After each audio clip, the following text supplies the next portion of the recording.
A gente vai aqui para mais uma aula, né, do nosso preparatório aí para o Enem, né? A gente está vendo a parte de geometria, segmentos proporcionais e semelhança de triângulos é o nosso assunto de hoje, ok? Então vamos lá, a primeira coisa a gente vai começar a falar de teorema de Tales, né? Quando a gente tem um feixe de retas paralelas e este feixe ele é interceptado, né, por duas retas transversais, a gente vai determinar nessas transversais segmentos proporcionais. Nós temos aqui, ó, um feixe de retas paralelas, tá? E essa reta aqui e essa aqui são duas retas transversais a essas retas paralelas, tá? Então, observem que essas retas transversais provocam interseções nessas paralelas, ok? E a gente vai ter, por essas retas transversais, segmentos proporcionais determinados aqui, tá? Então, a gente vai dizer que o segmento, esse pedacinho de A até B, ele é proporcional à linha B', BC é proporcional à B', C', CD é proporcional à C', D', tá?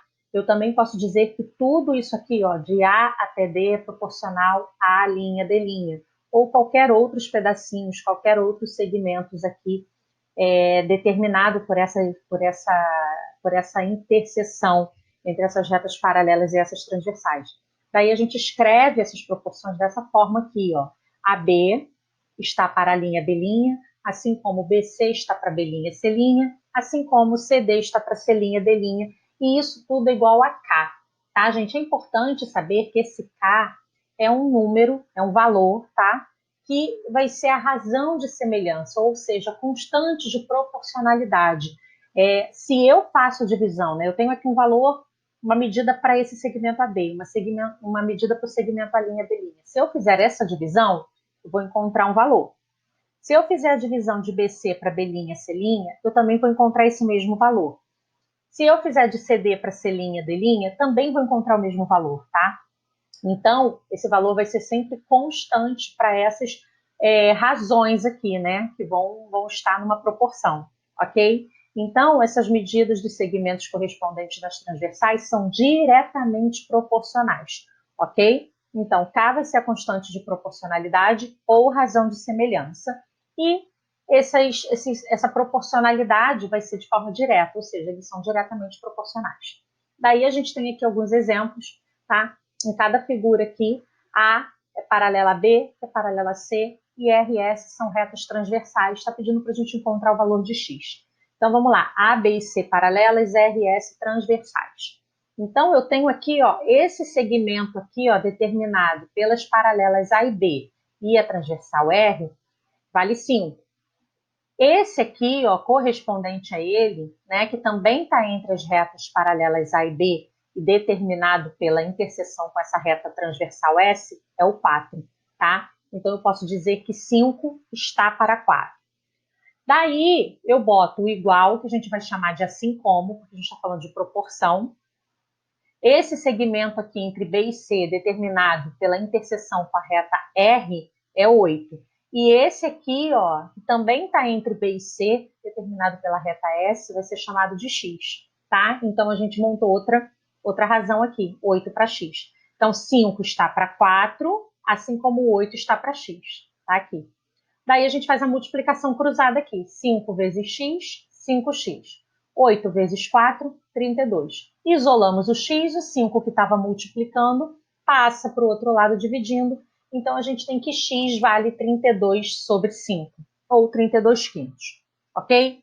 Na letra B, a gente tem também as retas paralelas A, B e C e as transversais R e S. Agora, percebam que a reta R interceptando as retas paralelas A e B determina para a gente esse segmento 4, ok? E a reta S interceptando A e B determina para a gente esse segmento 5. Então, eu monto aqui, 4 está para 5. Ok, beleza. Agora, observem que elas estão se cruzando sobre esse feixe de retas paralelas. Tá? Então, a gente tem que ter muita atenção com algo desse tipo aqui. Por quê? Quando a gente olhar agora para as retas B e C e a interseção com a reta R aqui, ó, a gente vai ter esse pedacinho aqui, que é x menos 2. Percebam que ele não está do lado de cá, como estava nesse lado aqui, porque elas não estavam se cruzando, tá? Elas estão se cruzando. Então, esse pedacinho x menos 2 é relacionado com essa reta R transversal aqui, a B e C. Então, ele é que a gente vai colocar na parte de cima. E a reta S vai determinar nas retas paralelas B e C esse pedacinho aqui que vale x mais 2. Então, muita atenção. A gente vai fazer 4 está para 5, assim como x menos 2 está para x mais 2. Muito cuidado aqui, porque se a gente não observa isso, você vai botar o x mais 2 em cima. Ah, porque ele está do mesmo lado do 4. Não, ele não está, porque ele não está relacionado com a mesma reta, tá? Uma forma de fazer isso seria traçar essa reta aqui, ó. Trazer essa reta R para cá, ó. Tá? Então, aqui seria a reta R, tá bom? E aqui, ó, a reta S. Dessa forma, fica mais fácil da gente identificar. Então, ó, eu tenho o 4 aqui, ó, e aqui o x menos 2. Aqui na reta S eu tenho o 5 e, ó, a continuação dela aqui, ó, x mais 2. Fazendo dessa forma, né, se a gente se depara com uma questão em que essas retas se cruzam sobre o feixe de retas paralelas, se a gente der uma afastada nelas, fica mais fácil da gente perceber. Então, agora sim, ó, 4 está para 5, assim como x menos 2 está para x mais 2. Fazendo a multiplicação cruzada, 5 vezes x menos 2 já dá 5 vezes x, 5x. 5 vezes menos 2, menos 10. Igual 4 vezes x, 4x. 4 vezes 2, 8. Daí o 4 vai passar para cá, vai ficar 5x menos 4x, vai dar x. E menos 10 vai para lá, mais 10. 8 mais 10, 18. Então, o nosso x agora vale 18. Ok? Daí a gente vai falar do teorema da bissetriz interno, tá? Um teorema bem importante também. Quando a gente tem um triângulo qualquer, uma bissetriz interna divide o lado oposto em segmentos proporcionais aos lados adjacentes, né? Então a gente já sabe que o que é bissetriz interna? Ela vai pegar um ângulo interno e vai dividi-lo em duas partes iguais. Então a gente tem aqui, ó, que esse segmento aqui vai ser chamado de bissetriz aqui, tá? Ele é bissetriz porque ele determinou esses dois ângulos aqui, ó, iguais. Tá? Congruente.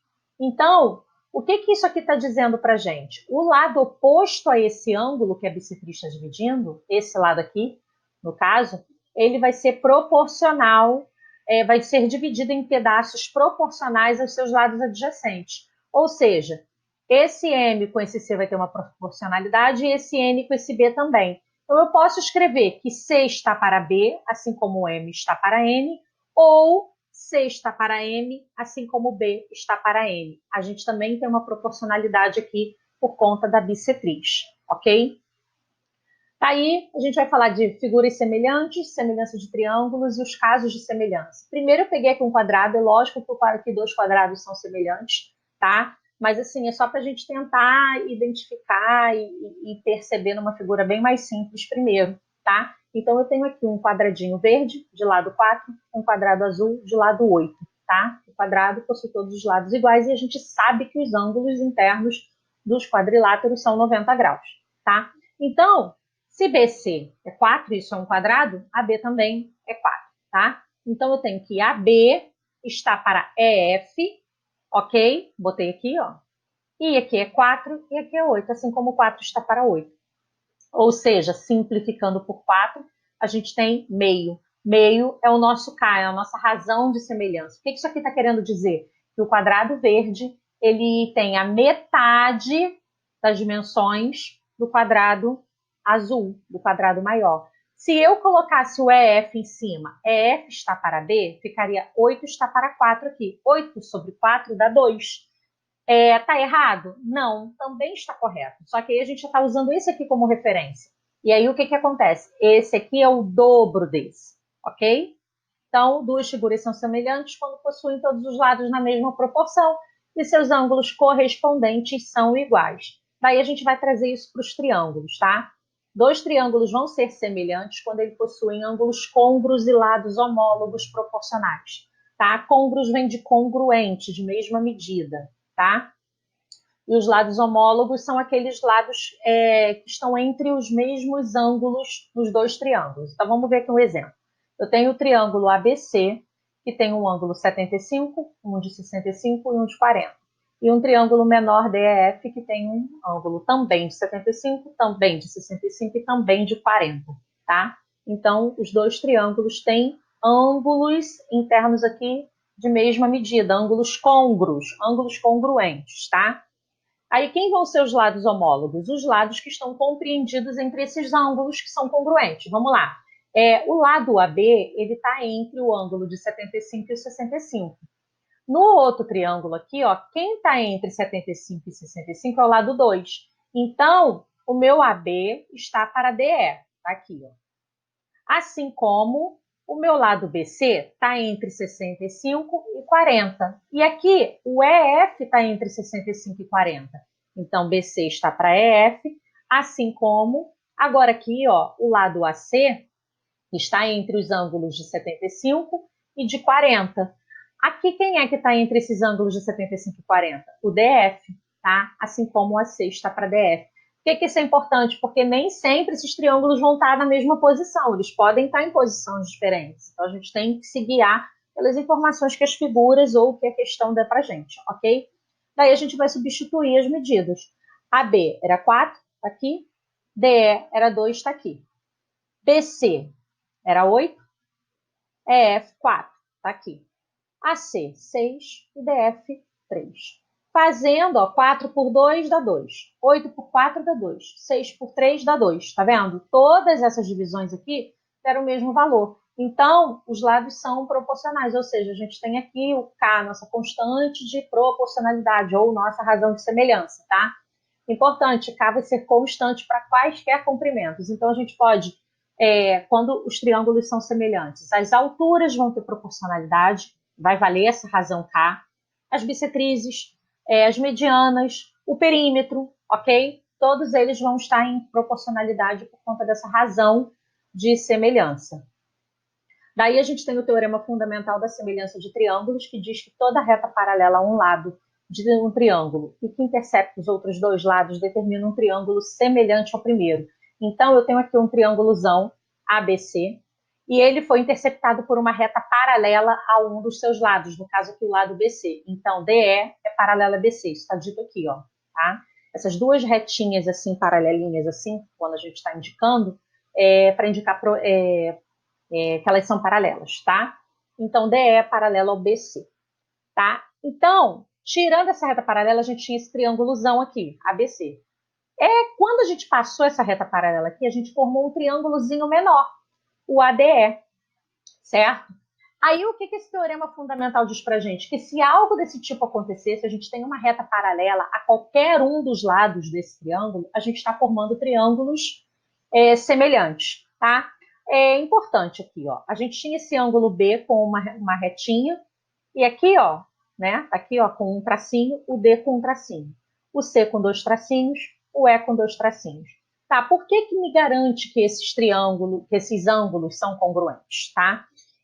A gente pode lembrar das retas paralelas cortadas por uma transversal, ó. Se eu continuar aqui, né, essas retas aqui, ó, eu tenho que o ângulo B, ó, ele é correspondente ao ângulo D. Quando a gente estuda retas paralelas cortadas por uma transversal, a gente sabe que esses ângulos possuem a mesma medida, eles são congruentes. E o mesmo vai acontecer do lado de cá, tá ok? Então, isso já me garante que o ângulo B e o ângulo D são congruentes. Daí, a mesma coisa vai acontecer do outro lado. C e E também são congruentes. Daí, gente, resta qual? Esse ângulo aqui, ó, em A. Só que observa, o ângulo A pertence tanto ao triângulo ABC quanto ao triângulo ADE, então é um ângulo comum. Então, quando a gente tem uma reta paralela a um dos lados de um triângulo, cortando esse triângulo, a gente pode garantir que esses triângulos formados são triângulos semelhantes por conta das retas paralelas cortadas por uma transversal, já garantir a congruência de dois triângulos, e pelo terceiro ângulo ser um ângulo comum aos dois triângulos, tá? Daí o primeiro caso de semelhança é exatamente o ângulo-ângulo. Se a gente consegue garantir que dois ângulos de dois triângulos são congruentes, então esse triângulo vai ser semelhante. Então aqui eu tenho um triângulo ABC e um triângulo A', B', C', Está me dizendo aqui, ó, que aqui eu tenho um ângulo alfa, aqui eu tenho um ângulo alfa, aqui eu tenho um ângulo beta, aqui eu tenho um ângulo beta, ok? Então, se eu tenho algo desse tipo aqui, eu já sei que esses triângulos são semelhantes, tá? Eu não preciso nem saber do terceiro, porque a soma dos ângulos internos de qualquer triângulo é 180 graus. Se eu digo para você que aqui eu tenho alfa e beta, aqui eu tenho alfa e beta, que são os mesmos valores de ângulos, então só me resta ter para o terceiro ângulo o mesmo valor, que vai ser o que vai faltar para chegar a 180, desses dois aqui, ok? O segundo caso, lado, ângulo, lado. Então, se eu tenho dois lados e um ângulo compreendido entre esses dois lados aqui, ó, e no segundo triângulo, esses lados têm uma semelhança, ou seja, uma proporcionalidade, perdão, e esses ângulos são congruentes, então eu também garanto. Então, vamos lá. O lado AB é proporcional ao lado DE. O lado AC é proporcional ao lado DF, tá? Então, e o ângulo A é igual, ou seja, congruente ao ângulo D, então eu garanto que esses triângulos também são semelhantes. E o terceiro caso é o caso lado, lado, lado.